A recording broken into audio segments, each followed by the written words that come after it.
सवाल आपका सवाल क्या, मैं आपके पास भी आता हूँ। सर विरोध कौन कर रहा था? सबसे बड़ा प्रॉब्लम क्या है? जो चीज एग्जिस्ट करती है उसे उसकी एग्जिस्टेंस माननी नहीं है। राम एग्जिस्ट करते थे, उनकी भूमि एग्जिस्ट करती थी, उस चीज की एग्जिस्टेंस माननी नहीं है। और मतलब उस पे उल्टा सवाल कर देना। और जो चीज एग्जिस्ट नहीं करती, बाबर अकबर ये बाहर के देशों से आए हुए 2 कौड़ी का आदमी हमारे देश को तहस नहस करने की बात करते हैं, उसकी एग्जिस्टेंस माननी है, उसकी एग्जिस्टेंस माननी है। उसके बाद ये इन्होंने कहा कि हिंदू जो है वो 4 वर्गों में बांटे गए हैं। इसका कारण आपको पता है? भगवत गीता का एक श्लोक है, चातुर्वर्णं मया सृष्टं गुण कर्म विभागशः। गुण और कर्म चारों वर्गों का, अगर मैं मेरे काम शूद्र वाले हैं तो मैं ब्राह्मण नहीं कहलाऊंगा। अगर मैं असलियत में ब्राह्मण हूं, पैदा ब्राह्मण हूं और काम शूद्र वाले हैं तो मैं शूद्र हूं। और अगर आपके कर्म ब्राह्मण वाले और आप शूद्र हैं तो आप ब्राह्मण माने जाएंगे। जी जी जी, क्या कहना चाहते हैं? देखिए ये ऐसे नौजवान, क्या नाम है आपका? सुने,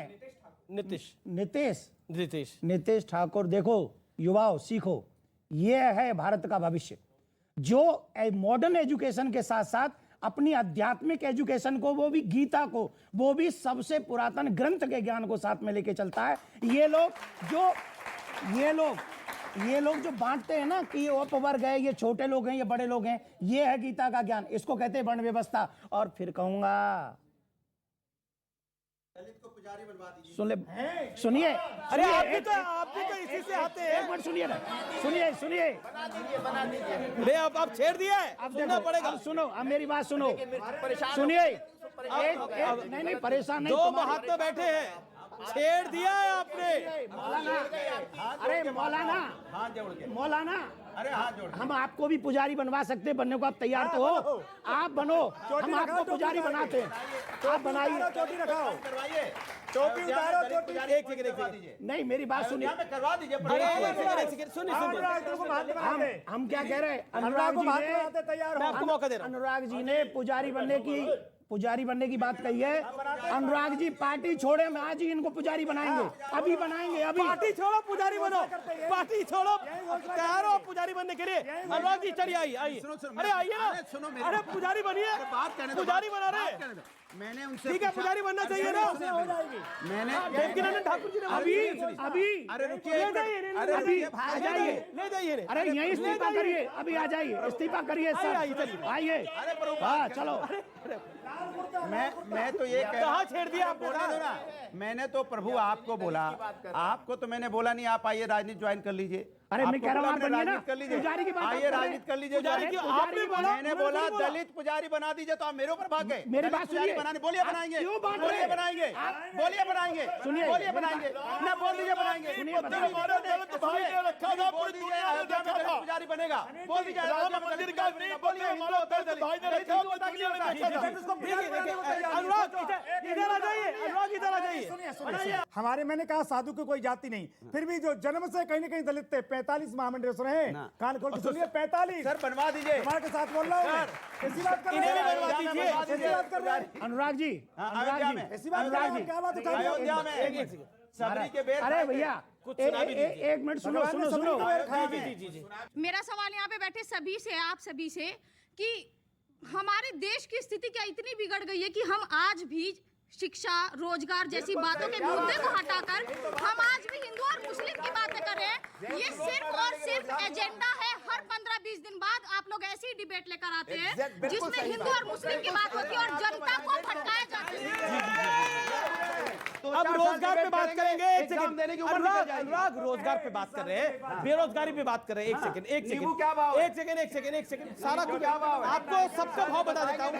और देखिए अनुराग, देखिए रकस क्रिएट करना मकसद नहीं है। एक जगह देखिए मेरा निवेदन है, रकस क्रिएट नहीं करना, हमें चर्चा करनी है। क्योंकि रोजगार और बेरोजगारी की बात हुई तो मैं कहना चाहता हूं इस देश के अंदर रोजगार और बेरोजगारी का मुद्दा कितना पुराना है, इसका एक छोटा सा एग्जांपल दे देता हूं मैं। रोटी और कपड़ा मकान एक पिक्चर आई थी आज से 40 साल पहले। एक फिल्म आई थी, एक सेकेंड, अनुराग शांति, ऑडियो डाउन है आपका। और दूसरी फिल्म एक आई थी मेरे अपने, जिसमें आपने बड़ा फेमस डायलॉग है, शत्रुघ्न सिन्हा होते थे और वो विनोद खन्ना के घर जाते हैं, उनकी मां को बोलते हैं कि जाइए बता देना छेनू आया था, बड़ी पुरानी पिक्चर है, वो बेरोजगारी पे थी। तो महंगाई और बेरोजगारी इस देश में उतनी पुरानी समस्या है जितना देश है पुराना, इसमें कोई दो राय नहीं है। लेकिन हर दौर में बात होती है, हर दौर में बात होगी। और आपने जो बोला, आपने बहुत अच्छा सवाल पूछा और मैं ये कहना चाहता हूं, हाँ इस देश के अंदर हिंदू और मुसलमान हो रहा है, इस देश के अंदर हो रहा है, आपने जैसा बोला हो रहा है। लेकिन 1947 के अंदर किसने हिंदू मुसलमान किया था जब देश का बंटवारा हुआ था? 1990 में जब कश्मीरी हिंदुओं को उनके घर से निकाला गया था, मस्जिद से आह्वान हुआ था, तो किसने हिंदू मुसलमान किया था? और तो और मुजफ्फरनगर दंगे हुए थे आपके कार्यकाल में, किसने हिंदू मुसलमान किया था? भागलपुर दंगे हुए थे, किसने हिंदू मुसलमान किया था? गोधरा में ट्रेन जलाई गई थी, किसने हिंदू मुसलमान किया था? पॉइंट मैं इस बच्ची के प्रश्न का उत्तर बड़ी शालीनता से, बड़ी ईमानदारी से देना चाहता हूं, क्योंकि मुझे जाना भी है सिर्फ 10 सेकंड में। बेटा, ये मुद्दा है ज्ञानवापी का। हम लोग हैं धर्माचार्य, और हम धर्म की बात नहीं करेंगे तो कौन करेगा? अगर हम तुम्हें धर्म की बात नहीं, सुनो, मैं पूरा जवाब दूंगा। अगर हम धर्म की बात नहीं करेंगे तो कौन करेंगे? सिर्फ क्या कहते हैं, जानवरों की तरह हम जिंदगी नहीं जी सकते जब तक अपने आराध्य की पूजा नहीं करेंगे और आध्यात्मिक डेवलपमेंट नहीं होगा। सिर्फ डीजल पेट्रोल पे, नींबू पे चर्चा करते रहेंगे और हमारे आराध्य का मंदिर टूटा पड़ा रहे, उसकी बेअदबी होती रहे और हम डीजल पेट्रोल और ब्रिज बनाते रहे, ऐसा नहीं हो सकता।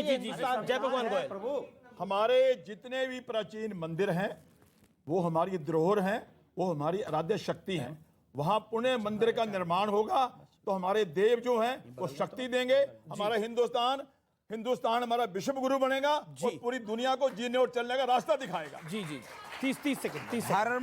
धर्म, मजहब, रिलीजन मोहब्बत के लिए है। अगर इसके जरिए नफरत बांटी जाए तो वो मजहब हो ही नहीं सकता, धर्म हो ही नहीं सकता है। गूगल करिए और आप ये पता लगाइए, जिसको आप कह रहे हैं आक्रांता बाहर से आया, औरंगजेब आक्रांता था कि नहीं था? नहीं, मैं बता रहा हूं ना आपको। औरंगजेब हिंदुस्तान में पैदा हुआ, उसका बाप जो है शाहजहां हिंदुस्तान में पैदा हुआ, उसका बाप जो है जहांगीर हिंदुस्तान में पैदा हुआ, उसका परदादा अकबर हिंदुस्तान में पैदा हुआ। अब क्या करेगा यहाँ औरंगजेब? उसके राज में, औरंगजेब के राज में हिंदुस्तान की जीडीपी 24% थी। देश की जीडीपी 24% थी। कोई भूखा नहीं था। तो औरंगजेब का राज बढ़िया था। अब आप बताइए, औरंगजेब की जब वकालत होगी तो कैसे होगा? दुनिया की थी। मैं कहता हूं कि अगर मुगलों से नफरत है तो मैं आपके चैनल के माध्यम से कहता हूं, ताजमहल गिरा दो, कुतुब मीनार गिरा दो, हम आपके साथ हैं। गिरा दो, हम आपके साथ हैं। गिरा दो। देखिए, ये सब कुछ सुनिए। अरे स्वामी जी सुन लीजिए, देश संविधान और न्यायपालिका से चलेगा। भारतीय जनता पार्टी कितना भी मुद्दा घुमा ले, असली अब संविधान और न्यायपालिका से असली मुद्दा है महंगाई, बेरोजगारी, जिससे आपका ध्यान भटका रही है, युवाओं को रोजगार नहीं दे रही है। उनका ध्यान भटकाने के लिए ये सब रचते हैं कहानी। इनको कुछ करना नहीं है, ये इसको जिंदा रखेंगे क्योंकि उनको वोट चाहिए और कुछ नहीं। जी मैं एक सेकंड देवकीनंदन जी और फिर आप। क्या है, हमने कहा था कि हम काशी, मथुरा, विश्वनाथ तीनों लेंगे एक साथ, परंतु कोर्ट के आधार पर, संविधान के आधार पर। जो कोर्ट निर्णय करेगा हम उसको मानेंगे, साक्ष्य के आधार पर। ठीक। अक्षर से देवकीनंदन जी, लास्ट वर्ड। जी। देखिए, पहले भी क्या है, सीधी सी बात है, बातों को घुमाना नहीं चाहिए। मौलवी जी की बात हमको बहुत अच्छी लगी कि संविधान की बात मानेंगे और कोर्ट की बात भी वो मानेंगे। हम भी भाईचारे के साथ रहना चाहते, पर अकेले चारा बनकर बिल्कुल भी नहीं रहना चाहते। हम भाई हैं तो भाई का अधिकार नहीं, भाई हैं, हम बड़े भाई हैं, तो हमें हमारी आस्था का भी ध्यान इन लोग रखें और ये काशी, मथुरा और इनको देना पड़ेगा। अगर पार्लियामेंट का ही कानून मानना है और इनका अगर ये इंटरप्रिटेशन है कि हम कोर्ट भी नहीं जा सकते हैं अपने हकों की लड़ाई लड़ने के लिए, तो फिर उसके बाद इस देश के राजनेता जो डिसाइड करेंगे उसको मानेंगे क्या? सीए का माना इन्होंने, फिलहाल इस चर्चा में इतना ही। फिलहाल इस चर्चा में इतना ही। लेकिन देवकीनंदन ठाकुर जी, माइक मत उतारिए। ये कह रहे हैं पब्लिक, कुछ सुनाना तो पड़ेगा मुझे कुछ। हाँ बिल्कुल, ऐसे नहीं जा सकते। अच्छा, सारे जहां से अच्छा हिंदुस्तान हमारा, सारे जहां से अच्छा, यही है हमारा। सारे जहां से अच्छा हिंदुस्तान हमारा, काशी, मथुरा। ओके, चलिए बहुत बहुत शुक्रिया। इस चर्चा में आपने देखा इस कार्यक्रम को। नमस्कार।